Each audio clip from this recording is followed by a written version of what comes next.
Bismillahirrahmanirrahim. Assalamualaikum warahmatullahi wabarakatuh. Innal hamdalillah nahmaduhu wa nasta'inuhu wa nastaghfiruh wa na'udzu billahi min shururi anfusina min sayyiati a'malina. Man yahdihillahu fala mudilla lahu wa may yudlilhu fala hadiya lahu. Asyhadu an la ilaha illallah wa asyhadu anna Muhammadan abduhu wa rasuluh. Sahabat pendengar Radio Syiar Tauhid Aceh 96,1 FM dimanapun Anda berada, seperti yang sudah kami umumkan sore tadi, bahwa insyaallah malam ini kita kedatangan tamu. Ini Ustadz Farhan, beliau baru tiba dari Yaman. Alhamdulillah malam ini sudah bergabung bersama kita di studio. Dan untuk malam ini beliau akan menyampaikan tausiahnya, yaitu tentang potret kehidupan ulama salaf atau ulama zaman dahulu. Bagaimana kehidupan mereka, bagaimana sikap mereka terhadap ilmu agama, bagaimana mereka mengamalkan ilmu agama, dan bagaimana mereka mengajarkan kepada murid-muridnya. Ini merupakan hal yang sangat penting bagi kita kaum muslimin, karena pada akhir zaman ini atau pada masa kita hidup ini, ilmu semakin pudar dan terkadang kita tidak bisa membedakan mana yang ilmu syar'i, mana yang ilmu betul-betul ilmu, dan mana yang bukan ilmu tetapi dipoles sehingga nampaklah seperti ilmu. Oleh karena itu Ustaz akan menjelaskan pada malam ini potret kehidupan salaf terdahulu kepada kita. Berhubung karena Ustaz sudah bersama kita bergabung, kepada Ustaz kami persilakan untuk menyampaikan tausiahnya. Tafadhal Ustaz. Bismillahirrahmanirrahim. Assalamualaikum warahmatullahi wabarakatuh. Alhamdulillah hamdan katsiran thayyiban mubarakan fihi kama yuhibbu rabbuna wa yarda. وأشهد أن لا إله إلا الله وحده لا شريك له وأشهد أن محمدا عبده ورسوله صلى الله عليه وعلى آله وصحبه وسلم تسليما كثيرا أما بعد.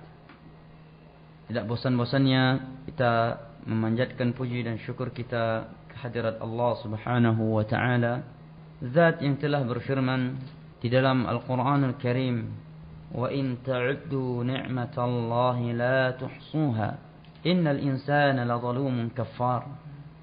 Andai kata kalian menghitung-hitung akan anugerah dan nikmat yang telah Allah anugerahkan kepada kalian, la tuhsuha, niscaya kalian tidak akan mampu menghitungnya. Innal insana ladzalumun kafar. Sesungguhnya manusia selalu melakukan kezaliman dan kekufuran. Ini adalah dua sifat yang sedikit dari antara kita yang terbersih dan terlepas darinya. Hanya kepada Allah lah kita memohon agar senantiasa Allah Subhanahu wa taala mengampuni akan dosa-dosa kita. Mengingat betapa banyaknya kezaliman, betapa banyaknya kekufuran, dan betapa banyak dosa demi dosa kita lakukan, sedangkan Allah Subhanahu wa taala senantiasa menganugerahkan dan melimpahkan kepada kita berbagai nikmat-Nya. Dialah zat yang telah berfirman, wa asbagha alaikum ni'mahu zahiratan wa batinah. Allah telah anugerahkan dan Allah telah limpahkan kepada kalian berbagai nikmat-Nya zahiratan wa batinah, berupa nikmat yang nampak terang menerang bagi kalian maupun nikmat yang sifatnya batinah, tidak nampak.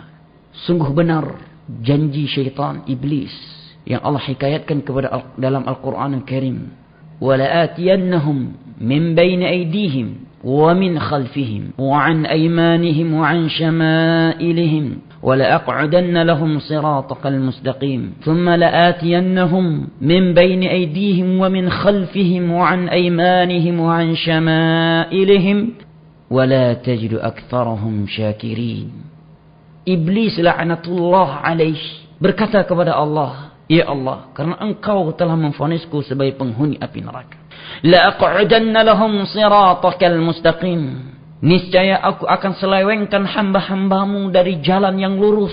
Thumma la'atiyannahum min baini aydihim wa min khalfihim wa an aymanihim wa an syama'ilihim.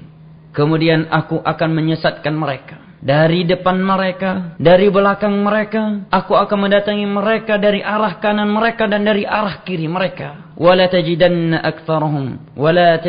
aktsaruhum syakirin. Sehingga engkau ya Allah tidak akan mendapatkan kebanyakan hamba-hambamu dalam keadaan bersyukur. Maka semoga kita termasuk dari hamba-hamba yang Allah firmankan, wa qalilum min ibadiyasy syakur. Sangatlah sedikit dari hamba-hambaku yang bersyukur. Saudara dan saudari yang kucintai dan hormati pendengar Radio Syiar Tauhid Aceh 96,1 dimanapun Anda berada, rahimani wa rahimakumullah.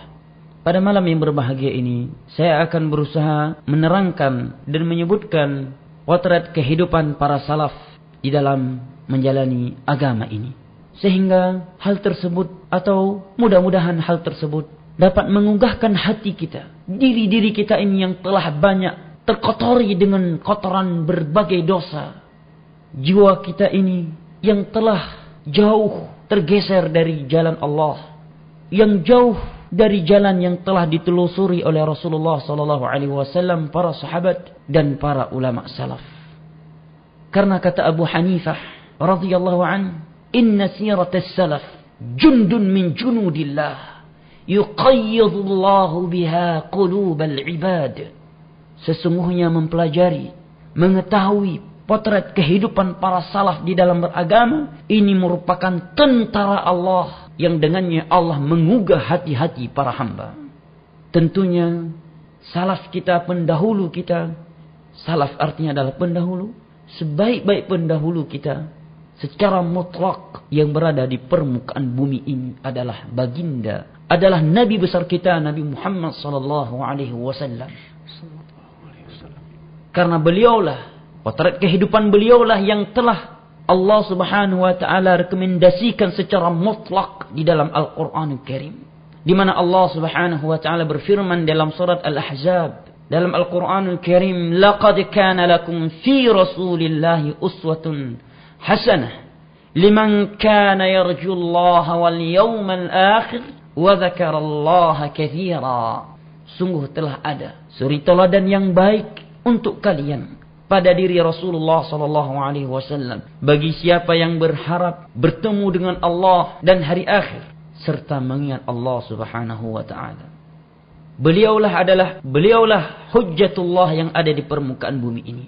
Karena beliau seorang hamba yang tidak pernah berbicara dengan hawa nafsu, yang tidak pernah berbuat di atas hawa nafsu dan tidak pernah keliru. Karena kapanpun beliau keliru, maka Allah Subhanahu wa taala yang akan menegurnya. Allah lah yang telah berfirman dalam surat An-Najm di dalam Al-Qur'anul Karim, wa ma yantiqu 'anil hawa in huwa illa wahyu yuha. Sesungguhnya Nabi Muhammad sallallahu alaihi wasallam tidaklah berucap dengan hawa nafsu, melainkan wahyu yang telah diwahyukan. Sehingga Allah Subhanahu wa taala berfirman dalam surat Al-Hasyr juz 28 dari Al-Qur'anul Karim, وَمَا آتَاكُمُ الرَّسُولُ فَخُذُوهُ وَمَا نَهَاكُمْ عَنْهُ فَانْتَهُوا وَاتَّقُوا اللَّهَ إِنَّ اللَّهَ شَدِيدُ الْعِقَابِ. Apa yang dibawa oleh Nabi Muhammad sallallahu alaihi wasallam, fakhudhuhu, maka ambillah. وَمَا نَهَاكُمْ عَنْهُ فَانْتَهُوا, dan apa yang dilarang olehnya, maka tinggalkanlah. وَاتَّقُوا, takutlah kalian kepada Allah. Innallaha syadidul iqab, karena sesungguhnya Allah Subhanahu wa taala adalah zat yang maha keras siksaannya.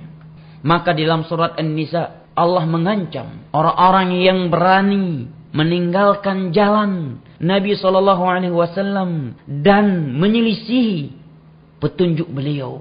Di mana Allah Subhanahu wa taala berfirman, "Wa man yushaqiqir rasul min ba'di ma tabayyana lahul huda wa yattabi' ghayra sabilil mu'minin nuwallihi ma tawalla wa nuslihi jahannam wa sa'at masira." Barang siapa yang menentang jalannya Rasul sallallahu alaihi wasallam, min ba'di ma tabayyana lahul huda, setelah terang, setelah jelas kepadanya petunjuk beliau didatangkan kepadanya, ini ayat Al-Quran, ini hadis Nabi yang sahih, tetap dia menolaknya, dia lebih memilih pendapat tokohnya, dia lebih mengedepankan hawa nafsunya. Maka Allah menyatakan min ba'di ma tabayyana lahul huda, apabila dia menyelisihi jalannya Rasul setelah terang kepadanya petunjuknya Nabi, wa yattabi' ghayra sabilil mu'minin, dan dia tidak mengikuti jalannya para sahabat Nabi, nuwallihi ma tawalla wa nuslihi jahannam. Maka kami akan palingkan dia kemanapun dia berpaling. Wa nuslihi jahannam wa sa'at masira. Dan kami akan sungkurkan dia ke dalam api neraka. Wa sa'at masira. Yang mana neraka itu adalah sejelek-jelek tempat kembali.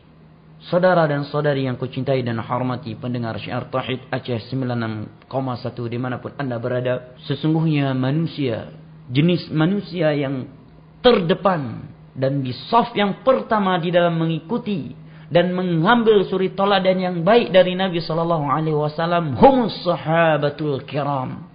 Mereka adalah para sahabat Nabi SAW.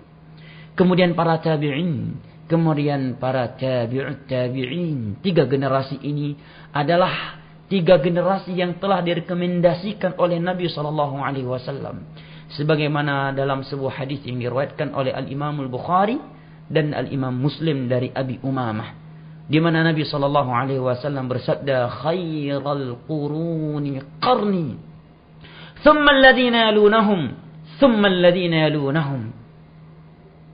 Sebaik-baik generasi adalah generasiku, yaitu para sahabatnya. Thumma alladhina yalunahum, kemudian generasi setelah para sahabatku. Generasi yang kedua. Thumma alladhina yalunahum, kemudian generasi setelah generasi mereka, yaitu generasi yang ketiga. Para sahabat, murid-murid para sahabat dan murid-muridnya para murid-murid sahabatin Nabi SAW. Inilah generasi yang telah direkomendasi oleh Nabi SAW dan telah diterangkan oleh buku-buku sejarah akan kebenaran rekomendasinya Nabi SAW kepada mereka.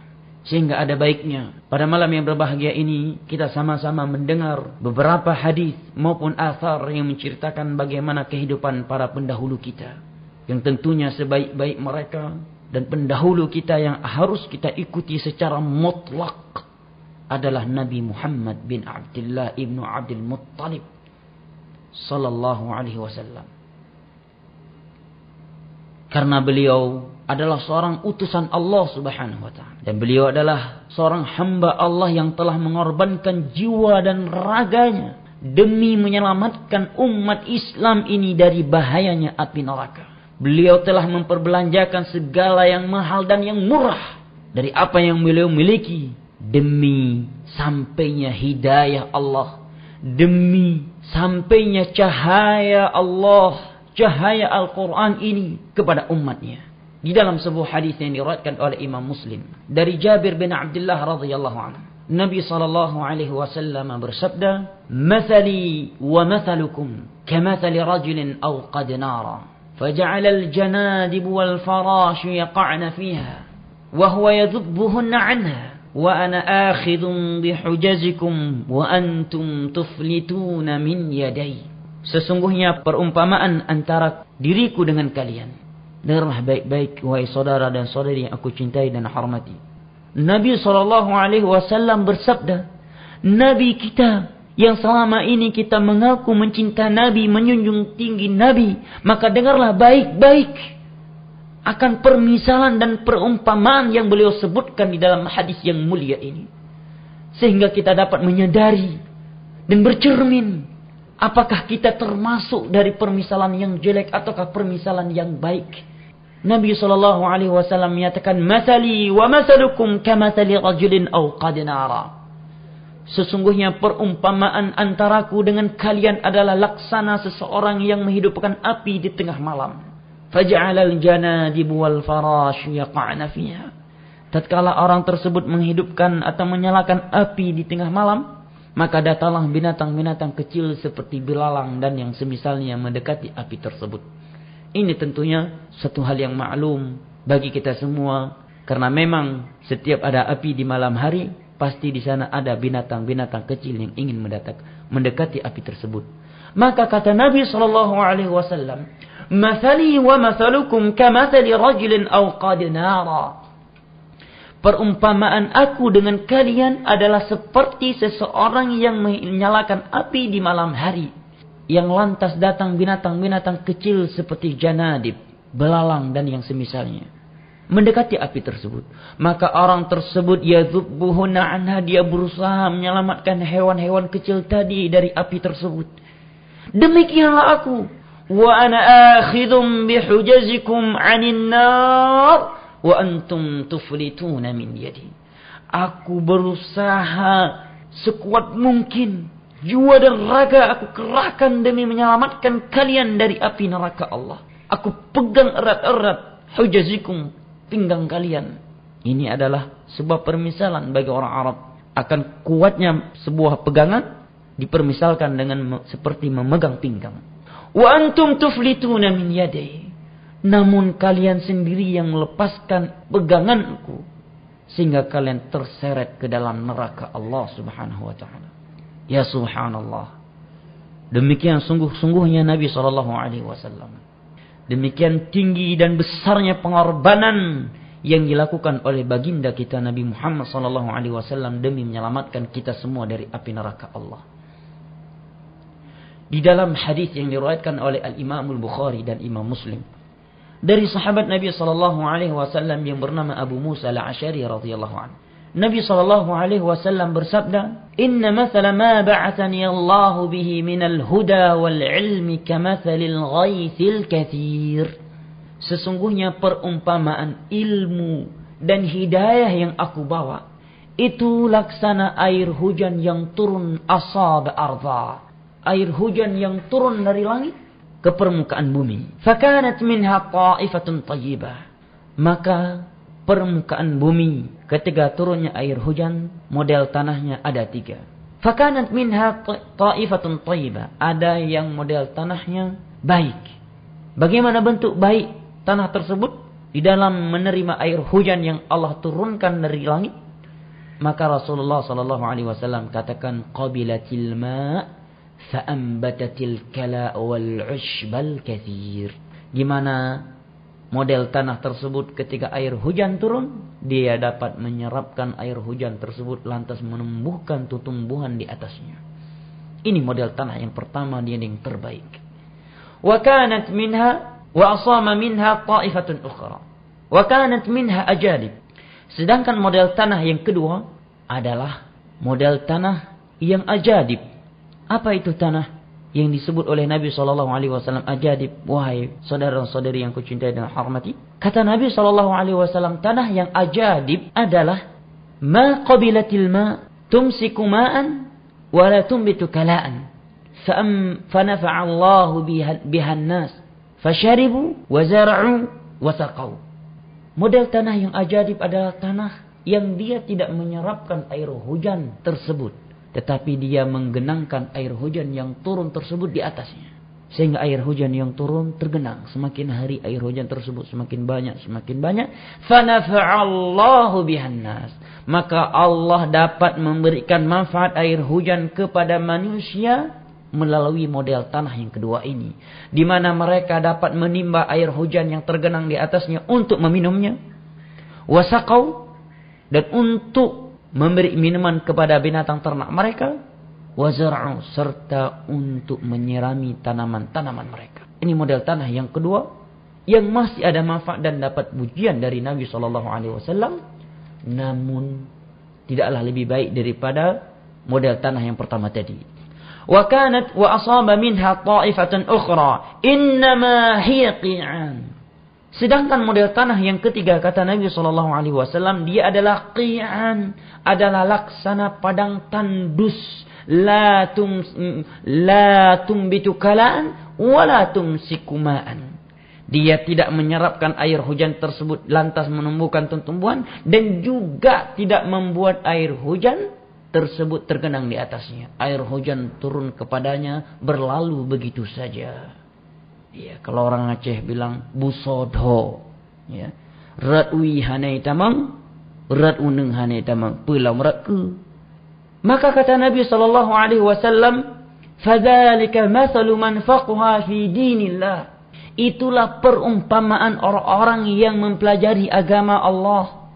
Kalau model tanah yang pertama tadi seperti man faqaha fi dinina fa'alima wa 'allam, adalah seperti orang yang belajar ilmu, lantas dia berilmu dan dapat menyampaikan ilmu tersebut. wa nafa'ahu ma ba'athani Allah bih.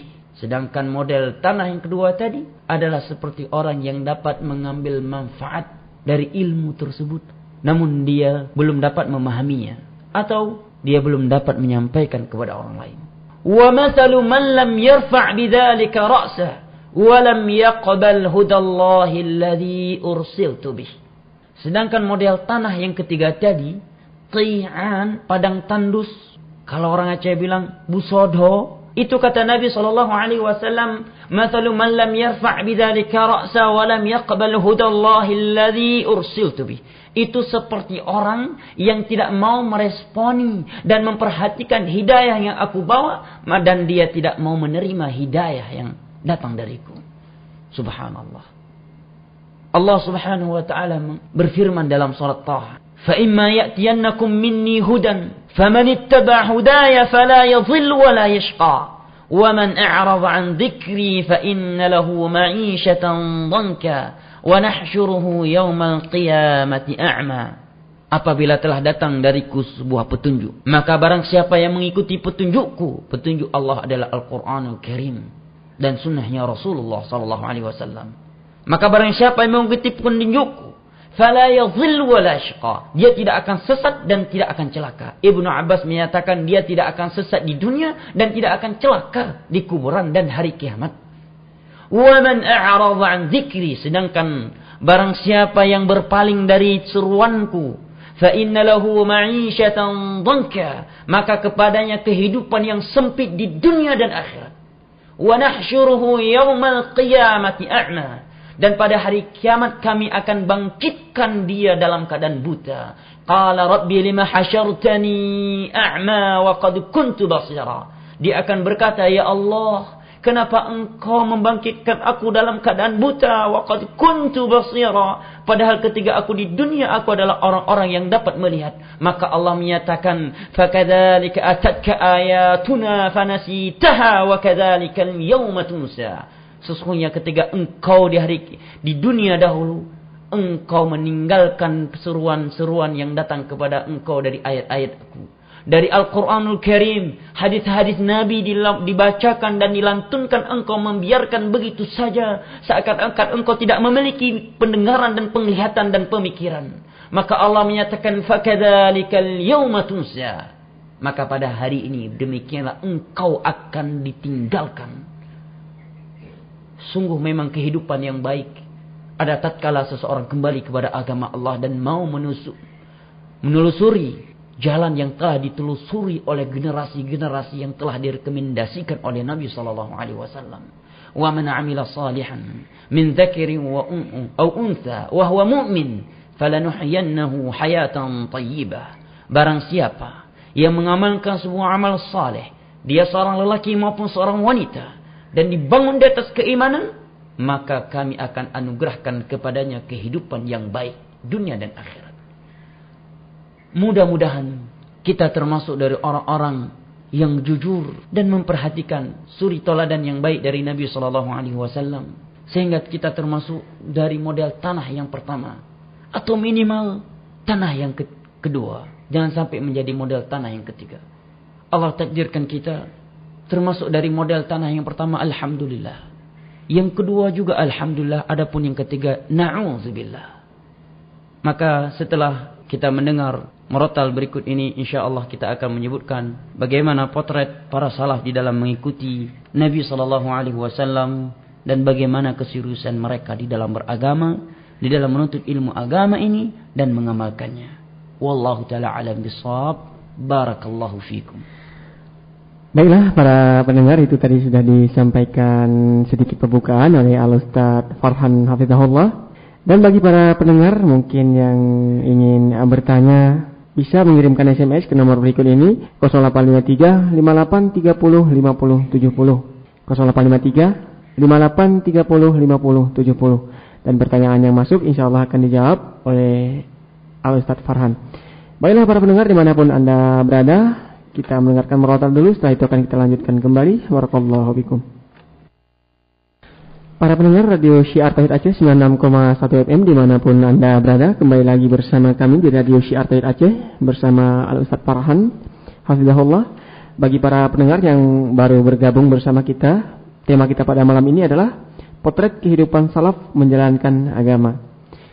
Baiklah, kepada para pendengar yang ingin menyampaikan pertanyaan, bisa mengirimkan SMS ke nomor berikut 0853 5830 50 70. 0853 5830 50 70. Baiklah Ustaz, kita lanjutkan materinya. Setelah itu akan kita jawab pertanyaan-pertanyaan yang sudah masuk. Tafadhal Ustaz. Baik, bismillahirrahmanirrahim. Alhamdulillah wassalatu wassalamu ala Rasulillah wa ala alihi wa sahbihi wa sallama tasliman katsira. Amma ba'd. Kaum muslimin, kaum muslimat, saudara dan saudari yang saya cintai dan hormati, pendengar Radio Syiar Tauhid Aceh 96,1 dimanapun Anda berada, rahimani wa rahimakumullah. Telah kita dengar bersama pada sesi yang pertama ayat-ayat Al-Quranul Karim dan hadis-hadis Nabi SAW tentang pentingnya dan wajibnya kita mengikuti Rasulullah SAW dan menjadikan beliau suri teladan kita dalam segala aspek kehidupan kita. Fa ikhwani wa akhwati fillah rahimani wa rahimakumullah. Sesungguhnya para sahabat Nabi SAW mereka adalah orang-orang yang sangat benar-benar mengikuti petunjuknya Nabi SAW, sehingga mereka siap mengorbankan jiwa dan raga mereka dalam membela beliau, mengikuti agama beliau, walaupun terancam nyawa, harta, dan kehormatan mereka. Karena mereka yakin, seyakin-yakinnya akan firman Allah Subhanahu wa taala yang tertera pada surat Al-A'raf, "Falladzina amanu bihi wa 'azzaruhu wa nasaruhu wattaba'un nura alladzi unzila ma'ah ulaika humul muflihun." Sesungguhnya orang-orang yang beriman kepada Muhammad sallallahu alaihi wasallam, wa 'azzaruhu mengagungkannya, wa nasaruhu menolongnya. Sekarang beliau telah wafat, yang bisa kita tolong adalah agama yang telah beliau amanahkan dan beliau himbaukan segenap umat untuk memperjuangkan dan mendakwahkannya. Maka kata Allah Subhanahu wa taala, "Falladzina amanu bihi", maka orang yang beriman kepadanya, wa 'azzaruhu mengagungkannya, wa nasaruhu dan menolongnya, wattabi'un nura alladzi unzila ma'ah serta mengikuti cahaya nur yang dibawa olehnya, yang turun kepadanya, faulaika humul muflihun, maka merekalah orang-orang yang telah beruntung. Abu Bakar radhiyallahu anhu adalah sahabat Nabi sallallahu alaihi wasallam yang paling afdal, yang paling mulia. Beliau telah mengorbankan jiwa raga beliau demi membela Nabi dan agama beliau, serta menolong orang-orang yang memeluk agama beliau. Beliau adalah orang yang pertama kali beriman kepada Nabi sallallahu alaihi wasallam dari kalangan kaum lelaki. Manakala kaum musyrikin mendustakan beliau, maka beliau adalah lelaki yang pertama kali beriman kepada Nabi sallallahu alaihi wasallam dan membenarkan bahwa beliau seorang nabi utusan dari Allah Subhanahu wa taala. Beliau di awal-awal Islam, karena tekanan dari kaum musyrikin dan siksaan mereka, gangguan mereka yang luar biasa kepada sahabat-sahabat Nabi yang lemah karena mengikuti agama Nabi.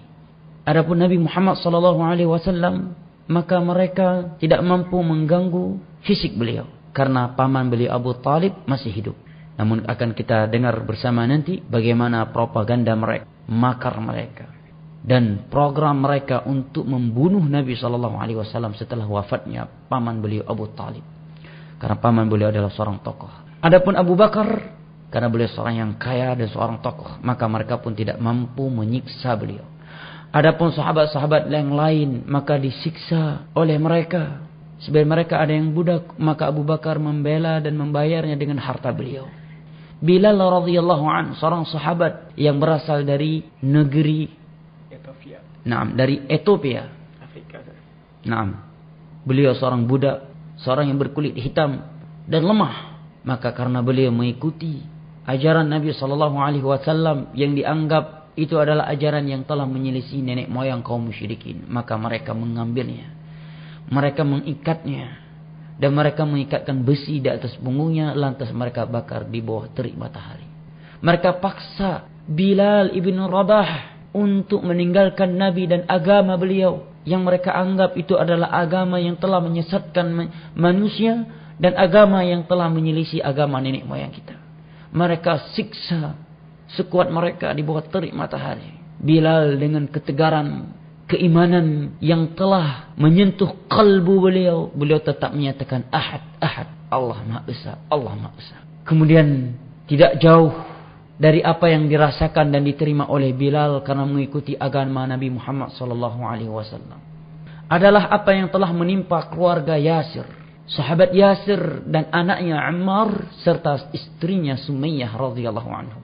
Mereka adalah orang-orang yang mendapatkan bagian siksaan yang luar biasa dari kaum musyrikin karena mereka mengikuti ajaran Nabi SAW. Mereka menyiksa keluarga Yasir, anaknya Ammar dan istrinya Sumayyah.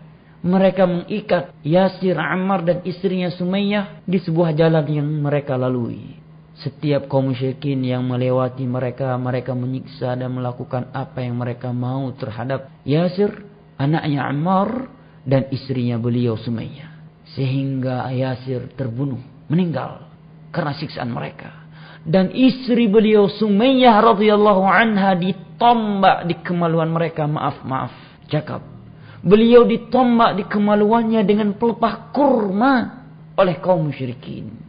Maka beliau pun meninggal. Sehingga beliau adalah wanita yang pertama kali wafat karena siksaan kaum musyrikin.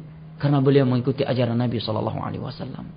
Adakah wanita seperti Sumayyah di zaman ini yang mempertahankan agamanya sehingga nyawanya melayang di jalan Allah? Mungkin sebagian manusia sekarang, sebagian wanita sekarang, bila dia ditertawakan dan dicela atau dicemoohi karena dia berpakaian dengan busana Islam, karena menutupi auratnya, karena menjalani firman Allah, yudnina alaihinna min jalabibihin, hendaknya kaum wanita menutupi seluruh bagian tubuh mereka. Mungkin dia akan melepaskannya dengan senang hati daripada orang ribut, daripada orang mencemoohi aku. Beda halnya dengan Sumayyah. Beliau berjiwa besar untuk melayang. Beliau siap melayangnya jiwa beliau di jalan Allah Subhanahu wa taala, sehingga beliau ditombak dengan pelepah kurma di kemaluannya. Beliau tetap mengucapkan la ilaha illallah Muhammadan Rasulullah. Beliau tetap tegar untuk mengikuti ajaran yang dibawa oleh Nabi SAW. Karena beliau tahu itulah kebenaran. Karena kebenaran bukan dengan mayoritas, sebagaimana kesalahan bukan bersama minoritas. Maka melayanglah nyawa beliau di jalan Allah syahidah. Dan begitu pula suami beliau Yasir. Maka sisalah Ammar, anak beliau. Beliau dipaksa untuk mengucapkan dan melakukan kekufuran. Maka beliau pun melakukannya dan mengucapnya karena terpaksa. Sehingga sebagian sahabat ada yang meragukan akan keislaman dan keimanan Ammar. Maka Allah turunkan ayatnya dalam surah An-Nahl. Illa man ukriha wa qalbuhu mutmainnun bil iman. Kecuali orang-orang yang terpaksa mengucapkan kalimat-kalimat kufur dan hatinya dalam keadaan tenang dengan keimanan.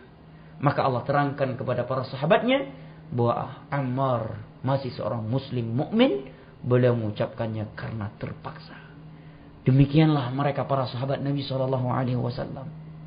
Demikian pula Abu Bakar radhiyallahu an. Tatkala paman Nabi Abu Talib yang sebelumnya beliau adalah penghalang kaum musyrikin untuk mengganggu Nabi SAW secara fisik. Tatkala Abu Talib telah meninggal, maka mulailah kaum musyrikin bergerak untuk mencari Nabi SAW dan membunuhnya. Bahkan mereka menjanjikan sekian ratus onta kepada orang yang mampu menangkap Nabi Muhammad SAW. Iyadzan billah. Maka Nabi SAW pun diperintahkan oleh Allah untuk hijrah ke Madinah. Maka beliau pun pergi di malam hari.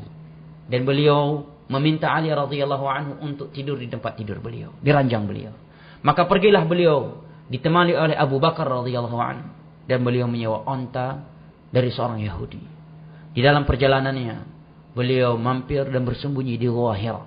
Kaum musyrikin mulai bertebaran ke sana dan ke sini untuk mencari Nabi SAW. Sampai-sampai mereka berdiri di atas mulut goanya Nabi SAW. Hingga Abu Bakar menyatakan, ya Rasulullah, dalam hadis yang diriwayatkan oleh Al-Imam Al-Bukhari dan Imam Muslim, ya Rasulullah, law anna ahaduhum absara tahta qadamihi la absarana. Ya Rasulullah, andai kata orang yang di atas kita ini melihat ke arah bawahnya, dia akan melihat kita. Lihat bagaimana perjuangan Nabi dan Abu Bakar. Dan bagaimana pertolongan dan sumbangsi Abu Bakar untuk menjaga Nabi dan membantu beliau di dalam mendakwakan Islam ini. Beliau tahu kalau keluar bersama Rasulullah akan ditangkap oleh kaum musyrikin dan mudah dicari dan akan melayang nyawanya. Tetapi hal itu menjadi ringan tatkala mengingat akan bertemu dengan surga dan mendapati serta meraih surga Allah Subhanahu wa taala. Hal itu menjadi ringan bagi Abu Bakar. Tatkala Abu Bakar melihat ke atas, ke mulut goa, beliau melihat mereka telah berdiri di atas mulut goa dan mulut goa tidak tertutup. Abu Bakar menyatakan, "Ya Rasulullah, lau an ahadum absara tahta qadamihi la absarana." Kalau mereka melihat ke arah bawah, niscaya mereka akan melihat kita. Maka Rasulullah sallallahu alaihi wasallam menjawab, "Ya Abu Bakr, ma dhannuka bithnaini Allah thalithuhuma." Wahai Abu Bakar, apakah engkau mengkhawatirkan tentang dua orang yang ketiganya adalah Allah yang bersama mereka? Bagaimana Rasulullah SAW tanamkan keberanian, sifat kesatriaan pada jiwa Abu Bakar di dalam membela agama Allah. Inilah yang harus tertanam di jiwa-jiwa kita. Bahwa dengan kita mengikuti agama Allah, membela agama Allah, berjuang demi agama Allah, melakukan sumbangsi untuk agama Allah, bahwa Allah akan turunkan pertolongannya kepada kita. Allah lah yang telah berfirman dalam surat Muhammad, "Ya ayyuhalladzina amanu, in tansurullaha yansurkum wa yutsabbit aqdamakum." Wahai orang yang beriman, bila kalian menolong agama Allah, Allah akan tolongkan kalian. Allah akan tolong kalian dan Allah akan kokohkan langkah-langkah kalian. Bagaimana Allah angkat Abu Bakar di hadapan manusia. Allah angkatkan Abu Bakar dalam Al-Quranul Karim. Di mana Allah sebutkan, "Idhuma fil ghar." Tatkala mereka berdua, Nabi Muhammad dan Abu Bakar. Beliau disebutkan dalam Al-Quran yang akan dilantuni oleh kaum muslimin hingga hari kiamat. Beliau mendapat predikat yang sangat tinggi dari kalangan para sahabat Nabi. Di mana beliau adalah sahabat yang paling mulia dan telah dijamin masuk surga semenjak beliau hidup, semenjak Nabi SAW bersama beliau. Demikian juga sahabat Nabi SAW Abu Talha. Kata Anas bin Malik radhiyallahu anhu bahwa Abu Talha itu adalah sahabat Nabi dari kalangan Ansar yang paling banyak hartanya. Dan di antara harta yang beliau yang paling berharga di sisi beliau adalah sebuah kebun yang dekat dengan masjid Nabi SAW. Maka tatkala Abu Talha mendengar firman Allah dalam surat Ali Imran, "Lan tanalul birra hatta tunfiqu mimma tuhibbun." Sesungguhnya kalian belum merasakan manisnya keimanan hingga kalian mampu menginfakkan sebagian harta yang kalian cintai. Maka Abu Talhah seketika datang kepada Nabi SAW menyatakan, "Ya Rasulullah, aku adalah Ansar yang paling banyak harta. Dan harta yang paling berharga di siku adalah kebun ini. Wa inni aj'aluha fi sabilillah." Ya Rasulullah, aku jadikan ini semua untuk di jalan Allah. Subhanallah. Bagaimana ringannya tangan mereka, hilangnya dan bersihnya hati mereka dari sifat pelit tatkala itu di jalan Allah Subhanahu wa taala. Karena mereka mengetahui dan mereka yakini, "Wa ma anfaqtum min syai'in fallahu yukhlifuh." Tidaklah kalian menginfakkan sesuatu melainkan Allah akan menggantikannya. Mereka yakin akan berita Nabi sallallahu alaihi wasallam, "Ma naqasa malu 'abdin min sadaqatin." Harta itu tidak akan terkurangi dengan sedekah di jalan Allah Subhanahu wa taala. Ini dari bagian infak. Sekilas dari Abu Talha. Demikian juga Anas bin Malik, beliau siap menjadi pembantu Rasulullah sallallahu alaihi wasallam selama 10 tahun. Para sahabat yang lain juga demikian. Maka siap berhadapan dengan keluarga mereka tatkala berperang demi mengangkat bendera tauhid, demi mengangkat bendera pengesahan kepada Allah. Mereka berhadapan dengan saudara-saudara mereka di medan perang yang belum Islam. Nabi SAW berhadapan dengan pamannya Abu Jahal di dalam perang. Dan juga para sahabat yang lain, ada yang Islam kemudian sebab keislaman mereka, mereka diusir dari rumah mereka dan mereka diancam terhadap nyawa mereka, tidak membuat mereka goyang. Salman Al-Farisi, seorang sahabat Nabi SAW yang berasal dari Persia, bukan dari bangsa Arab.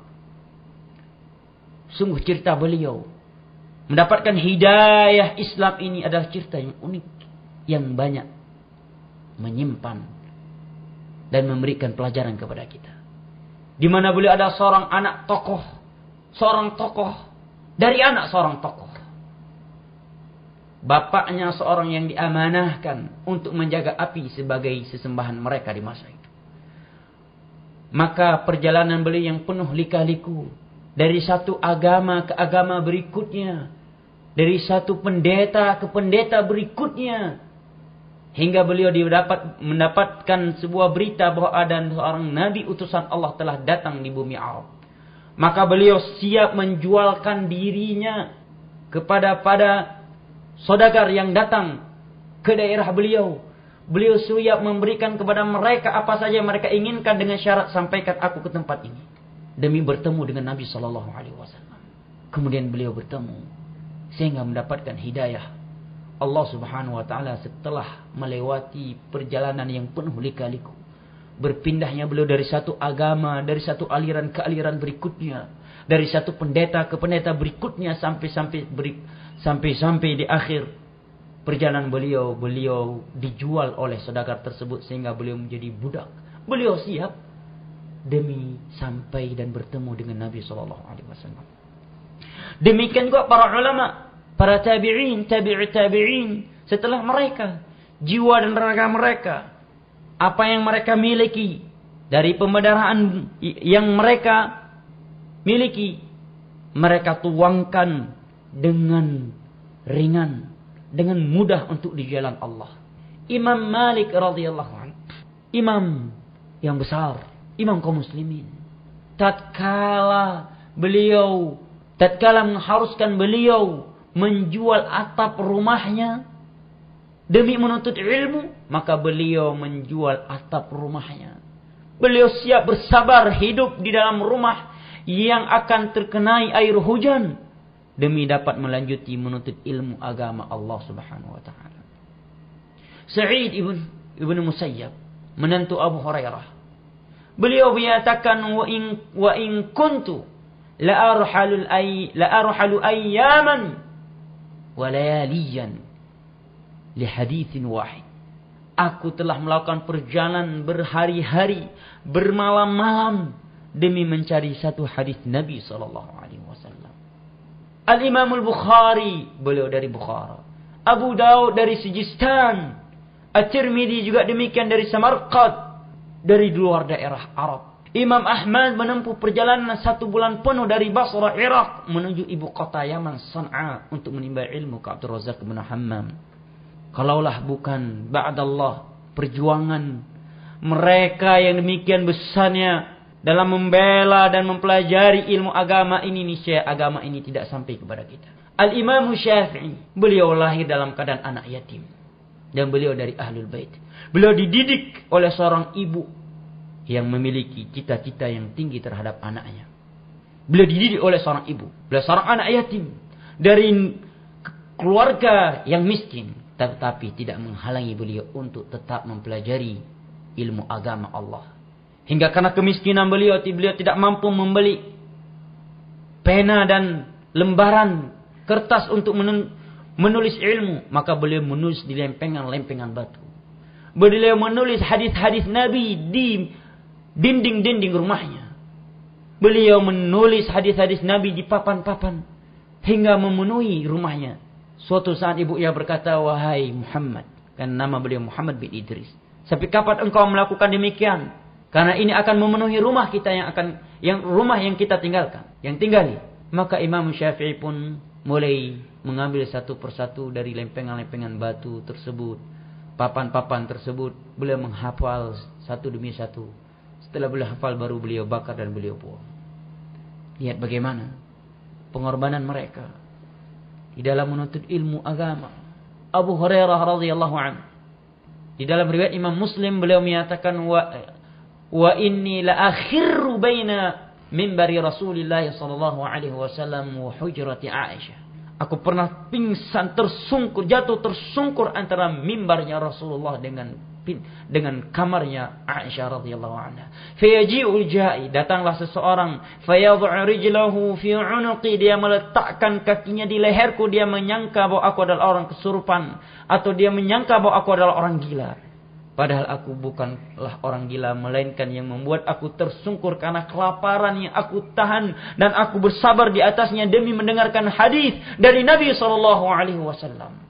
Maka hendaknya cerita-cerita yang seperti ini dapat menggugahkan hati kita. Wahai segenap kaum muslimin dan kaum muslimat yang saya cintai dan hormati, untuk semangat menuntut ilmu agama ini.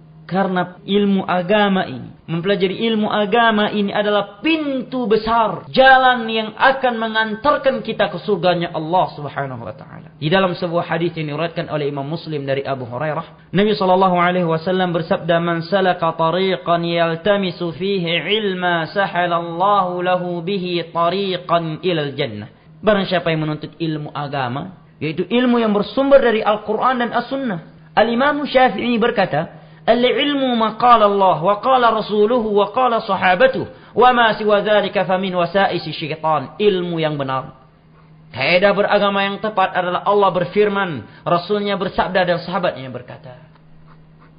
Bukan kata fulan dan kata alan. Kata guru saya demikian, kata guru saya demikian. Tetapi apa yang guru kita katakan tersebut, kitab yang kita pelajari tersebut, apakah dia berlandasan dari Al-Quran dan As-Sunnah? Dan apa yang telah dijalani oleh para sahabat Nabi? Kalau benar, memang itulah ilmu. Maka kata Nabi SAW, "Sahalallahu lahu bihi tariqan ilal jannah." Maka Allah akan mudahkan bagi dia jalan menuju surga. Kita harus ilmiah, wahai kaum muslimin dan kaum muslimat. Di dalam perkara dunia saja, ketika seseorang membuat skripsi, di dalam melanjutkan pendidikannya di universitas, dia di situ diminta untuk mempertanggungjawabkan keilmiahan tulisan dia. Dia ditanya, apa landasan kamu? Apa pijakan kamu? Siapa pendahulu kamu? Ini perkara dunia. Padahal dia menulisnya untuk mendapatkan titel S1, sarjana ekonomi, dokter, atau yang lainnya. Jadi dididik untuk berhati-hati. Maka perkara agama yang ujungnya hanyalah dua, tidak ada tiganya, yaitu surga ataupun neraka, iyadzan billah. Maka kita harus lebih berhati-hati di dalam menerima perkara agama. Kita tidak menerima kecuali sesuatu yang bersumber dari Al-Quran dan hadis-hadis Nabi SAW, serta telah ditempuh dan dijalani oleh sahabat Nabi SAW. Kata Imam Malik radhiyallahu anhu, Man ibtada'a fi dinillah faqad za'ama anna Muhammadan khana ar-risalah. Kata Imam Malik, perhatikan baik-baik ucapan Imam Malik ini. Ucapan beliau ini disebutkan dalam kitab-kitab akidah sebagai lambang ahlus sunnati wal jamaah di dalam beragama, sebagai bentuk akidah dan keyakinan, sebagai bentuk kaidah mereka ahlus sunnah di dalam beragama, ahlus sunnati wal jamaah. Beliau berkata, "Man ibtada'a fi dinillah." Barang siapa yang melakukan perkara-perkara baru dalam agama Allah, faqad za'ama anna Muhammadan khana ar-risalah. Berarti dia telah menuduh Nabi ini berkhianat dalam menyampaikan agama ini. Karena Allah menyatakan, "Ya ayuhar rasul, balligh ma unzila ilaik." Wahai Nabi Muhammad, sampaikan seluruh apa yang telah Allah turunkan kepadamu. Kok ada sebuah amalan dia lakukan, dia katakan bagian dari Islam. Bahkan orang yang tidak melakukannya dia sesatkan dan dia cemoohkan. Bahkan dikucilkan di tengah-tengah masyarakat. Tetapi anehnya Rasulullah tidak pernah menyuruh. Apakah Rasulullah khianat? Tidak menyampaikannya? Ini tidak mungkin. Atau kita menyangka Nabi SAW lupa. Maka Allah tidak lupa. Karena Allah, wa ma kana rabbuka nasiya, Rabbmu tidak akan pernah lupa. Bila Rasulullah lupa menyampaikannya, maka Allah akan katakan kepada malaikatul maut, tunda dulu kematian Nabi Muhammad hingga dia menyampaikan perkara ini. Apakah mungkin perkara yang besar, yaitu berkaitan dengan memuliakan Nabi, menjunjung tinggi kehormatan Nabi, mengenang beliau, lantas Rasulullah tidak menyuruhnya. Anak-anak Rasulullah yang telah beliau lahirkan tidak melakukannya. Para sahabat yang jumlahnya ribuan, mereka juga tidak melakukannya. Dan tidak menghimbau kepada hal tersebut. Empat mazhab. Imam Maliki, Imam Syafi'i, mazhab Hanafi, Hanbali juga tidak melakukan hal tersebut dan tidak mencantumkan di buku-buku mereka. Padahal Imam Syafi'i dalam kitabnya dalam kitabnya Ar-Risalah, cara kita membuang hajat beliau ajarkan. Cara buang air kecil, cara buang air besar. Kalau kita membuang air besar atau buang air besar tidak boleh menghadap kiblat, tidak boleh membelakangi kiblat, apa doa masuk WC dan apa keluar masuk WC. Itu disebutkan oleh Imam Syafi'i. Apakah mungkin perkara yang besar yang itu berkaitan dengan pribadi Rasulullah, memuliakan beliau, mengenang kehidupan beliau, lantas beliau tidak mengajarkan dan tidak menyampaikannya?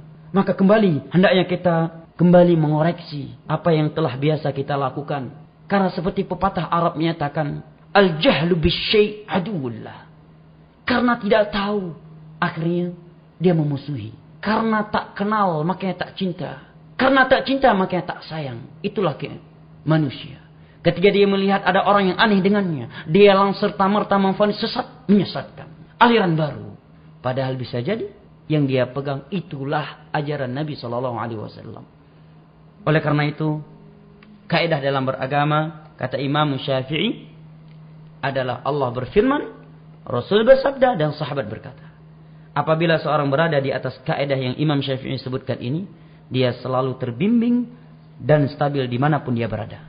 Tetapi kalau kaidah dia dalam beragama, bagaimana mayoritas manusia kiban urung kelagian ajuhana mangan, masa tanya to yang mana lagian, maka dia akan selalu bimbang.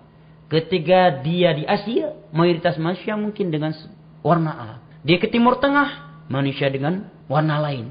Dia ke Afrika, di sana mazhab Hanafi. Dia ke Timur Tengah, di sana Hanbali. Dia di Indonesia, dia Syafi'i. Dia bingung mau ikut yang mana ini. Kita harus ikut mayoritas. Kalau dia ke Pakistan atau ke Bangladesh, kebanyakan mereka mengutamakan cebok itu dengan menggunakan batu. Berarti dia harus pindah-pindah mazhab. Oleh karena itu Allah Subhanahu wa taala menyebutkan dalam Al-Qur'an Al-Karim bahwa beragama itu bukan dengan melihat mayoritas, tetapi melihat bagaimana Rasulullah dan para sahabatnya. Allah menyatakan walakinna aktsarahum la ya'lamuna al-haqqa fahum mu'ridun. Kebanyakan manusia tidak mengetahui kebenaran sehingga mereka berpaling. Maka semoga Allah Subhanahu wa taala senantiasa membimbing kita berjalan di atas jalan yang benar. Saya dan Anda, wahai saudara-saudari yang kucintai dan hormati, pendengar Syiar Tauhid Aceh 96,1 dimanapun Anda berada, saya dan Anda semua belum mendapat jaminan selamat dari api neraka Allah. Saya dan Anda semua kita belum dapat jaminan dan rekomendasi dari Allah dan Rasulnya. Kita hanya bisa mempelajari dan mencari mana yang benar. Apabila itu sesuatu yang benar, maka hendaknya kita gigit dengan gigi geraham kita. Jangan kita melepaskannya. Cemoohan manusia, celotehan manusia itu ringan kita lalui dibandingkan api neraka Allah yang satu hari di dalamnya bagaikan 50.000 tahun di dunia. Mudah-mudahan Allah Subhanahu wa taala senantiasa membimbing kita dan memberi petunjuknya kepada kita hingga kita bertemu dengannya. Lebih dan kurangnya ini yang mungkin bisa saya sampaikan. Insyaallah berikutnya kita akan mencoba membuka beberapa pertanyaan yang telah masuk ke redaksi kita. Wabillahi taufiq wal hidayah wa barakallahu fikum. Baiklah para pendengar dimanapun Anda berada, karena waktu sudah larut malam, kita langsung membahas pertanyaan atau menjawab pertanyaan yang sudah masuk ke redaksi kita. Mulai terus Ustaz untuk menghemat waktu. Nah. Ini pertanyaannya dari nomor 0853 60 29 sekian. Pertanyaannya, Assalamualaikum Ustaz. Waalaikumsalam warahmatullahi wabarakatuh. Amalan apa saja yang kita lakukan agar kita mendapat syafaat Rasul di hari kiamat? Apakah golongan 72 akhirnya surga? Karena mereka juga umat Rasulullah SAW. Nah, akhirnya masuk surga. Walaupun masuk neraka dulu Ustaz, maksudnya mungkin ya. Nah. Ya, di sini ada dua pertanyaan. Pertanyaan yang pertama, apa saja amalan yang hendaknya kita lakukan agar mendapatkan syafaat Nabi SAW? Yang pertama, kita harus mencintai Nabi SAW, yang kita realisasikan dengan mengikuti dan menelusuri jalan yang telah beliau tempuh. Jangan kita seperti pepatah Arab menyatakan tad'i hubbahu ta'sihi wa tad'i hubbahu innal muhibba liman ahabba yuti'u ta'sihi wa tad'i hubbahu innal muhibba liman ahabba yuti'u. Pepatah Arab menyatakan engkau memaksiatinya, bagaimana engkau mengaku mencintainya? Innal muhibba liman ahabba yuti'u. Karena yang namanya orang mencintai seseorang, dia akan mengikutinya. Maka kita jangan seperti pepatah ini berkata. Kita mencintai Rasulullah, berharap akan syafaat beliau. Tetapi antara beliau dengan kita laksana barat dan timur. Oleh karena itu, Abu Hurairah radhiyallahu anhu dalam sebuah hadis Nabi sallallahu alaihi wasallam bertanya, "Man as'adan nas bi syafa'atika yaumil qiyamah?" Ya Rasulullah, siapa yang paling gembira dan yang paling beruntung dalam meraih syafaat engkau di hari kiamat? Maka Rasulullah sallallahu alaihi wasallam menyatakan, "Man qala la ilaha illallah khalisan min qalbi." Adalah orang yang menegakkan mengucapkan la ilaha illallah, tiada ilah sesembahan yang berhak diibadahi kecuali Allah, penuh dengan keikhlasan dari hatinya. Ketika dia mengucapkannya, dia tahu maknanya, bahwa maknanya adalah harus menafikan seluruh bentuk ibadah kepada selain Allah dan diberikannya hanya kepada Allah, dan harus membersihkan diri dari berbagai bentuk kesyirikan. Ini jawaban Rasulullah SAW. Maka kita harus bersungguh-sungguh dalam mempelajari jalan beliau. Karena bagaimana kita akan mengikuti beliau dalam keadaan kita tidak mengetahui anjuran beliau, tidak mengetahui petunjuk beliau. Oleh karena itu Al-Imam Ibnu Qayyim rahimahullahu ta'ala menyebutkan, atau sebaliknya, Allah Subhanahu wa ta'ala menyebutkan amalan yang dengannya seseorang akan bisa bersama Rasulullah di hari kiamat. Allah berfirman dalam Al-Quran Al-Karim, وَمَنْ يُطْعِ اللَّهَ وَالرَّسُولِ فَأُولَٰئِكَ مَعَ الَّذِينَ أَنْعَمَ اللَّهُ عَلَيْهِمْ مِنَ النَّبِيِّينَ وَالصِّدِّيقِينَ وَالشُّهَدَاءِ وَالصَّالِحِينَ وَحَسُنَ أُولَٰئِكَ رَفِيقًا. Barang siapa yang taat kepada Allah dan kepada Rasulnya, mereka bersama para nabi, para siddiqin, para syuhada, dan bersama orang-orang saleh. Mereka adalah sebaik-baik sahabat. Yang kedua, dengan kita memanjatkan doa kepada Allah Subhanahu wa taala. Karena dalam sebuah hadis Nabi sallallahu alaihi wasallam mengajarkan sebuah doa kepada kita untuk mendapatkan syafaat beliau. Doa tersebut bunyi, Allahumma syafi' fiyya syafa'at nabiyik. Ya Allah, berikanlah syafaat yang telah Engkau berikan kepada Nabi Muhammad kepadaku. Karena syafaat itu semuanya adalah milik Allah Subhanahu wa taala. Semua syafaat tidak akan terwujudkan kecuali dengan izin Allah dan diminta hanya kepada Allah Subhanahu wa taala. Jangan kita meminta kepada Nabi karena beliau telah meninggal. Jangan kita meminta kepada wali karena itu adalah doa. Sedangkan doa Allah berfirman, "Wa qala rabbukum ud'uni", berdoalah kalian langsung padaku. Maka kita berdoa kepada Allah agar Allah menjadikan kita termasuk orang-orang yang mendapatkan syafaat Nabi sallallahu alaihi wasallam. Kemudian yang ketiga adalah agar senantiasa kita beristiqamah, berkomitmen di atas agama yang telah dibawa oleh Nabi sallallahu alaihi wasallam.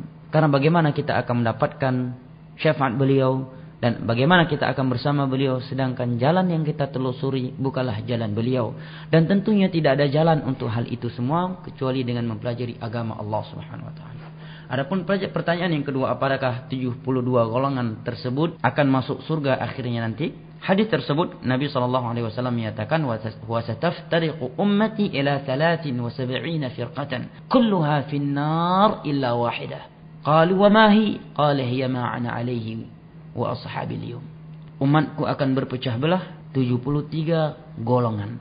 Ingat, ini dah hadis Nabi, bukan dari kantong para penceramah. Nabi menyatakan mereka akan berpecah belah 73 golongan.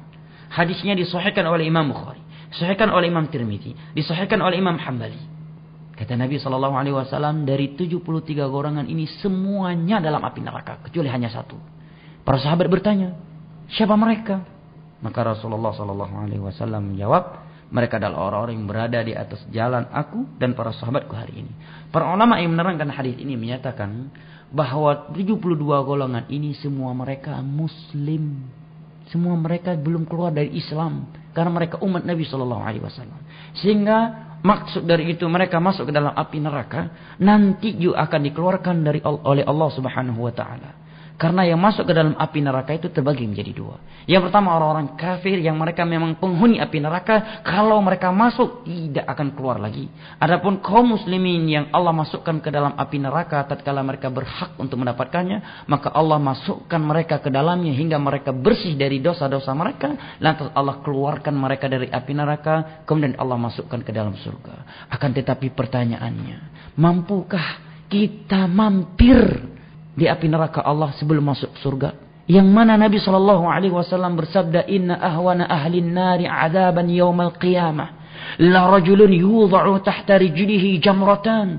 Penghuni neraka Allah yang paling ringan siksaannya adalah seseorang yang diletakkan di bawah kakinya 2 bara api lantas meleleh dan meletus otaknya. Ini penghuni neraka yang paling ringan siksaannya. Sehingga jangan kita dipermainkan oleh syaitan. Allah tidak mengapa. Kita kan muslim. Ya, ini dosa. Nanti akan Allah bersihkan sebelum Allah masukkan ke surga. Allah bersihkan di mana, Mas Bro? Allah bersihkan di api neraka. Bukan di salon. Yang 1 hari di dalamnya bagaikan 50.000 tahun di dunia. Maukah kita? Sabarkah kita? Mampukah kita bertahan di dalamnya? Sehingga kita bermudah-mudahan dalam perkara syubhat. Bermudah-mudahan dalam perkara maksiyah. Bermudah-mudahan dalam perkara asybuhat. Hal-hal yang dapat memberi kerancuan dalam perkara agama. Semoga Allah Subhanahu wa taala menakdirkan kita termasuk dari hamba-hamba yang mendapatkan syafaat Rasulullah sallallahu alaihi wasallam di hari kiamat kelak. Pertanyaan selanjutnya Ustaz, ini dari Bapak Rudi di Kampung Laksana. Bagaimana caranya agar tetap istiqomah mengingat iman kadang suka naik dan turun Ustaz? Tafadhol Ustaz. Nah, semoga Allah Subhanahu wa taala senantiasa menjaga keimanan kita dan senantiasa menjaga kita tatkala keimanan kita turun, karena ini merupakan sunnatullah. Iman itu yazidu wa yanqus, terkadang bertambah, terkadang berkurang. Di dalam sebuah hadis Nabi sallallahu alaihi wasallam bersabda, "Inna likulli 'amalin syirratan wa likulli syirratin fatarah. Faman kanat fataratuhu ila sunnati faqad aflah. Wa man kanat fataratuhu ila ghairi sunnati faqad ahlak." Setiap aktivitas ibadah, aktivitas itu ada semangat yang tinggi. Dan di setiap semangat tinggi pasti ada kefuturan. Ya, kelemasan. Ya, kelemahan dalam semangat.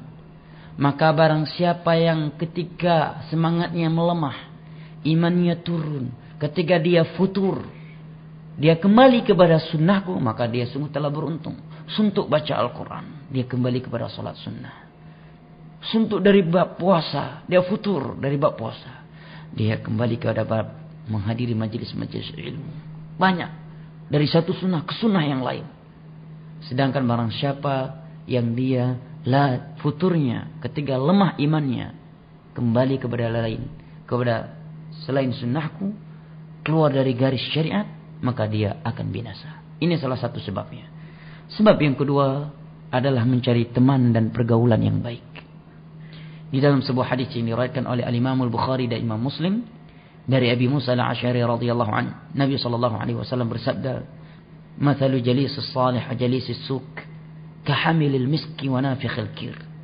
Perumpamaan pergaulan yang baik dengan pergaulan yang jelek seperti seorang yang bergaul dengan penjual minyak wangi dan orang yang bergaul dengan pembakar besi.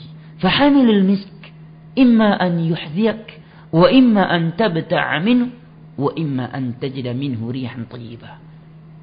Penjual minyak wangi, kalau engkau bergaul dengannya, bisa jadi engkau mendapatkan hadiah sebotol minyak wangi, kata Nabi sallallahu alaihi wasallam. Engkau dapat membelinya atau minimal engkau mendapat mencium bau yang enak. Demikian juga bila engkau bermain dengan teman istiqamah, teman yang agamis. Walaupun hari pertama, hari kedua, hari ketiga engkau belum bisa seperti dia, tetapi engkau tidak akan menjadi orang jahat seperti orang-orang yang di luar pergaulan dengan orang-orang yang saleh. Paling tidak engkau bisa menjaga apa yang telah ada, tidak hilang apa yang telah ada. Oleh karena itu dalam pepatah dikatakan, tashabbahu bil khiyari wa illam takum mithlahum fa inna tashabuha bil khiyari falahu. Berusahalah engkau untuk menyerupai orang-orang yang baik, walaupun engkau belum seperti mereka. Karena berusaha bergaul, mendekati mereka, menyerupai mereka, itu sebab keberuntungan. Maka kata Nabi, bermain dengan orang soleh seperti bermain dengan penjual minyak wangi. Dia akan menghadiahkanmu, atau engkau akan dapat membeli, atau minimalnya engkau mendapatkan bau yang enak. Sedangkan bila engkau bermain dengan orang yang jahat, orang yang tidak agamis, tidak memperhatikan agamanya, yang penting dunia, walaupun salat 5 waktu sering bolos. Dia lupa bahwa tiang agama ini adalah salat. Perbedaan antara mukmin dengan kafir adalah salat. Dia lupa akan hal itu. Dia lupa meninggalkan salat 5 waktu secara kuliah. Itu sebab keluarnya seseorang dari Islam. Maka kata Nabi, kanafikhil kir, seperti bermain sama tukang las. Imma an yuhriqa thiyabak. Tukang las kalau engkau dekat darinya, dia akan membakar bajumu, atau minimalnya antajida minhu rihan muntinah. Minimalnya engkau mendapatkan bau yang tidak enak. Demikian pula kalau engkau bermain dengan teman-teman, dengan pergaulan yang tidak memperhatikan akan agama Allah, lupa akan neraka Allah, lupa akan siksaan Allah. Walaupun hari pertamanya engkau tidak langsung melakukan apa yang mereka lakukan, tetapi hari demi hari kemungkaran yang engkau lihat itu menjadi ringan di matamu, menjadi ringan, sehingga menjadi satu hal yang biasa di depanmu. Lebih dari itu, suatu saat engkau akan terjerumus ke dalamnya. Kemudian di antara sebab agar kita dapat istiqamah adalah berdoa kepada Allah Subhanahu wa taala dimanapun kita berada. Yang keempat adalah senantiasa menjaga ketaatan kepada Allah walaupun kita bersendirian. Kata Al-Imam Ibnu Qayyim, at-ta'atu fil khalawat asasu kulli thabat, kama anna al-ma'siyat fil khalawat asasu kulli intikasat.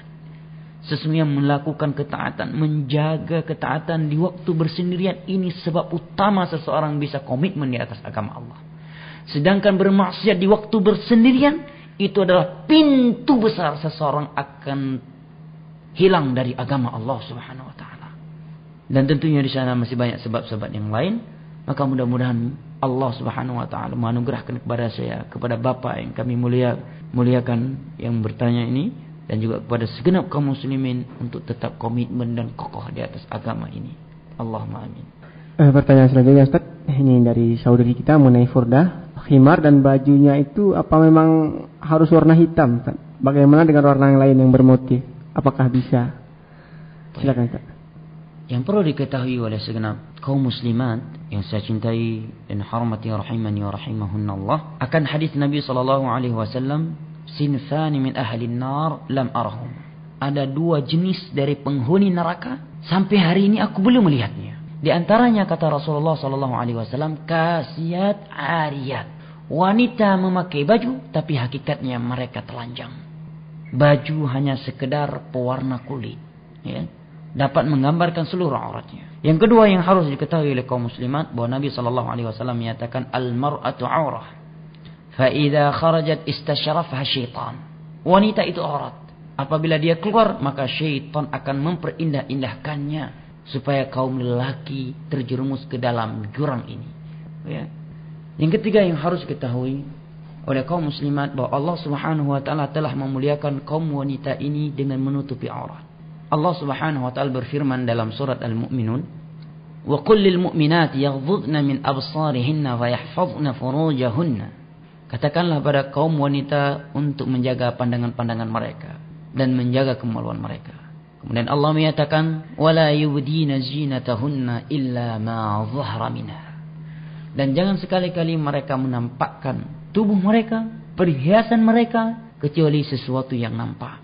Maka dari sini para ulama sepakat bahwa hendaknya kaum muslimat menutupi seluruh tubuhnya. Namun hanya saja mereka berselisih pendapat apakah wajah itu aurat ataukah bukan. Tetapi dari 4 imam mazhab mereka sepakat disyariatkannya, dan yang paling afdal bagi kaum wanita adalah menutup wajah mereka. Namun dari 4 mazhab ini ada yang berpendapat dia menutup karena aurat, ya, karena wajib. Ada yang berpendapat ini min babil afdaliyah. Tetapi semua mereka sepakat. Imam Syafi'i, Imam Nawawi, dan para ulama mazhab Syafi'iyah berkata, apabila dengan dia membuka wajahnya dan di wanita yang memiliki keelokan akan menimbulkan fitnah bagi kaum lelaki, maka wajib dia menutupi wajahnya untuk menutupi pintu fitnah. Dan tentunya satu hal yang maklum, bagian yang paling menimbulkan fitnah dari kaum wanita adalah bagian wajah. Karena wajah itu kata para ulama, majma'ul husn, pusat keelokan wanita. Ya, tentunya ketika lelaki melihat wanita, bukan kuku ataupun sepatu yang dia pakai, pasti dia melihat ke wajahnya. Ya. Bukan melihat kepada betisnya. Oleh karena itu pendapat yang kuat, wajah adalah aurat. Dan ini pendapat mazhab ya, Hambali. Dengan beberapa dalil dari Al-Quran Al-Karim. Di antara dalilnya adalah firman Allah dalam surat Nur ayat 31. Ya, ayat yang saya bacakan tadi juga dari An-Nur, bukan Al-Mu'minun. Adalah Allah Subhanahu wa taala berfirman, "Wa qul wa yahfazna furujahun wa la yabdina zinatahun." Hendaknya mereka menjaga kemaluan-kemaluan mereka dan jangan menampakkan perhiasan mereka kecuali sesuatu yang memang ternampakkan. Wal yadribna bi khumurihinna ala juyubihin. Hendaknya mereka menjatuhkan khimar, ya, penutup kepala mereka ala juyubihinna, sehingga menutupi dada-dada mereka. Kecuali kepada beberapa manusia mereka boleh menampakkan yang Allah sebutkan pada ayat tersebut. Sisi pendalilan dari ayat tersebut bahwa wajah itu wajib ditutupi oleh kaum wanita adalah di mana Allah Subhanahu wa taala memerintahkan kaum mukminat untuk menjaga kemaluan mereka. Allah Subhanahu wa taala dan perintah untuk menjaga kemaluan tentunya adalah perintah untuk menutupi segala pintu yang dapat menyerembuskan manusia ke dalam bab ini sehingga mereka tidak mampu menjaga apa yang Allah perintahkan dari menjaga kemaluan tersebut. Maka para ulama menyebutkan bahwa menutupi wajah itu adalah wasilah untuk menutupkan pintu sehingga manusia tidak terjerumus ke dalam pintu syahwat, ya, sehingga mereka dapat menjaga kemaluan mereka. Maka kata para ulama ahli tafsir dalam ayat tersebut, apabila menutupi wajah adalah wasilah menjaga kemaluan, maka menutupi wajah adalah wajib. Sebagaimana kaidah menyatakan al-wasail laha ahkamul maqasid. Dalil yang kedua, Allah berfirman wal yadribna bi khumurihin ala juyumihin. Hendaknya mereka mengkebawahkan dan menurunkan penutup kepala mereka hingga juyub mereka. Khamar itu dalam bahasa Arab adalah sesuatu yang menutupi kepala manusia. Kata para ulama, apabila wanita diperintahkan untuk menutupkan kepala mereka dengan kain, maka itu sebagai bentuk perintah untuk menutupi wajah. Ya. Karena yang namanya menurunkan pasti akan menutupkan wajah. Karena wajah saja, kepala saja yang dia bukan pusat fitnah bagi kaum lelaki, diperintahkan untuk ditutupkan oleh Allah, maka wajah yang itu pusat kecantikan lebih utama. Saya kira nggak ada lelaki yang terfitnah, tergoda dengan wanita yang, ya, na'udzubillah, ya, dari Somalia dengan mulut yang mancung, terfitnah gara-gara rambut. Tentunya tidak ada. Tetapi dalam ayat ini Allah memerintahkan kaum wanita untuk menutupi kepala mereka. Kalau wajah bagaimana? Wajah min babil aula, kepala saja yang di situ ada kutu, tombe ini dan itu, Allah perintahkan untuk ditutup. Apalagi dengan wajah. Taib. Itu beberapa dalil. Tentunya banyak masih dalil-dalil di sana yang lain yang menunjukkan wajah itu hendaknya ditutup. Yang insya Allah mudah-mudahan ada waktu khusus kita membahas tentang sifat-sifat pakaian wanita dan apakah wajah itu aurat ataukah bukan aurat menurut pendapat 4 mazhab. Semoga Allah Subhanahu wa taala mudahkan pada waktu yang lain. Wabillahi taufiq wal hidayah. Kalau warnanya Ustaz, apakah? Naam. Adapun warna, para ulama menyebutkan hukum asalnya semuanya boleh. Karena tidak ada larangan dari warna-warna tertentu. Ya, tidak ada larangan dari warna-warna tertentu. Adapun warna hitam, maka dia hukumnya boleh. Karena sebuah hadis yang diriwayatkan oleh Imam Abu Dawud di dalam sunannya dari Ummu Salamah. Beliau berkata, tatkala turun firman Allah yudinina alaihinna min jalabibihin, hendaknya mereka menurunkan jilbab-jilbab mereka, penutup kepala mereka.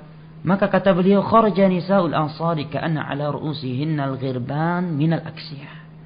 Maka wanita-wanita Ansar keluar seakan di atas kepala mereka ada burung gagak. karena tertutup dengan kerudung hitam. Ini menunjukkan bahwa warna hitam itu bukan tanda Syiah. Ya, sebagaimana jenggot itu bukan tanda Yahudi. Karena Nabi SAW menyatakan ahfus syawarib wa'ful luha. Bersihkan kumis kalian, biarkan jenggot itu tumbuh. Ya. Demikian juga dalam syariat membolehkan warna. Juga boleh selain warna hitam kata para ulama, selama dengan syarat tidak menimbulkan fitnah. Karena tujuan wanita memakai pakaian untuk menutup aurat supaya kaum lelaki tidak terfitnah. Jangan malah dengan dia menutup aurat membuka pintu fitnah yang lain, yaitu dengan menggunakan warna-warna yang menimbulkan fitnah. Wallahu taala alam bisawab. Karena waktu masih ada. Satu lagi. Boleh Ustaz, karena waktu sudah larut dan Ustaz pun ada yang menunggu di rumah. Jadi pertanyaan terakhir Ustaz kita bacakan, dan kami mohon maaf pada pertanyaan yang belum terjawab. InsyaAllah akan kita lanjutkan atau kita jawab pada pertemuan selanjutnya, atau nanti Ustaz yang lain bisa juga melanjutkan untuk menjawab pertanyaan yang sudah masuk. Pertanyaan terakhir Ustaz ini dari nomor 082367875875 sekian. Pertanyaannya, Assalamualaikum Ustaz. Waalaikumsalam warahmatullahi wabarakatuh. Kalau orang lagi hamil seringkali terkejut-kejut, apa enggak terjadi apa-apa Ustaz? Apa yang bisa dibaca mungkin dari ayat Al-Quran Ustaz? Apa yang bisa dibaca sehingga bisa tenang, tidak terkejut-kejut lagi maksudnya mungkin. Adapun pertanyaan kalau orang hamil seringkali terkejut-kejut, apa enggak terjadi apa-apa, maka ini ditanya kepada tim medis, ya. Adapun secara penyebutan Al-Quran dan hadis-hadis Nabi, wallahu ta'ala a'lam bishawab, saya tidak tahu dan tidak pernah mendengar bahwa kalau bayi yang terkejut-kejut berarti tanda ini dan itu. Ini pertanyaan lebih tepat untuk ditanyakan, diutarakan kepada para dokter, karena ini ahli mereka. Kata Nabi SAW, idza wusidal amru ila ghairi ahlihi fantadhiris sa'ah. Kalau sebuah perkara dialihkan bukan pada ahlinya, maka tunggu hari kiamat itu dekat. Ya, tukang sawah ditanya bagaimana untuk otak-atik mobil, ya hancur mobilnya, jadi cangkul mobilnya. Demikian juga ditanyakan kepada saya seorang pelajar agama tentang medis, maka tentunya ini bukan pada tempatnya. Adapun secara agama, maka setelah saya katakan saya tidak tahu dan saya tidak pernah mendengar hadis Nabi, ya, selama saya menuntut ilmu, bahwa kalau bayi terkejut-kejut maka tanda ini dan itu. Adapun insyaallah tidak ada apa-apa. Adapun pertanyaannya apa yang dibaca, maka Al-Quranul Karim adalah obat dalam setiap perkara dan di setiap waktu. Demikian juga zikir kepada Allah Subhanahu wa taala sebab ketenangan. Allah Subhanahu wa taala berfirman, "Ala bi dzikrillahi tatma'innul qulub." Ketahuilah dengan berzikir dan mengingat Allah, hati ini akan tenang. Maka hendaknya seorang berbanyak baca Al-Quran, hadis-hadis Nabi, dan berzikir kepada Allah Subhanahu wa taala, baik di kondisi yang seperti ini maupun di kondisi yang lain. Wabillahi taufiq wal hidayah. Semoga Allah Subhanahu wa taala kembali mempertemukan kita di ruang dengar yang kita cintai ini, radio kita dari Radio Dakwah Syiar Tauhid Aceh 96,1. Di waktu yang lain lebih dan kurangnya saya mohon maaf bila ada dua kata yang menyinggung hati saudara dan saudari yang saya cintai. Saya memohon maaf sebesar-besarnya. Wassallallahu ala nabiyina Muhammad wa ala alihi wa sahbihi wasallam. Wassalamualaikum warahmatullahi wabarakatuh. Para pendengar dimanapun Anda berada, itulah sudah dibahas tadi bersama Ustaz Farhan Hafizahullah untuk malam ini. Dan kami mohon maaf, mungkin pertanyaan masih banyak yang tidak terjawab karena waktu kita sudah berakhir. Dan insyaallah akan kita lanjutkan atau kita akan sampaikan ke ustaz-ustaz yang lain, insyaallah akan dijawab pada pertemuan selanjutnya. Para pendengar, kami mohon maaf mungkin dari penyampaian tadi, dari perkataan kami ada yang tidak sesuai, ada yang tidak berkenan, kami mohon maaf kepada Allah, kami mohon ampun, dan kepada para pendengar kami mohon maaf.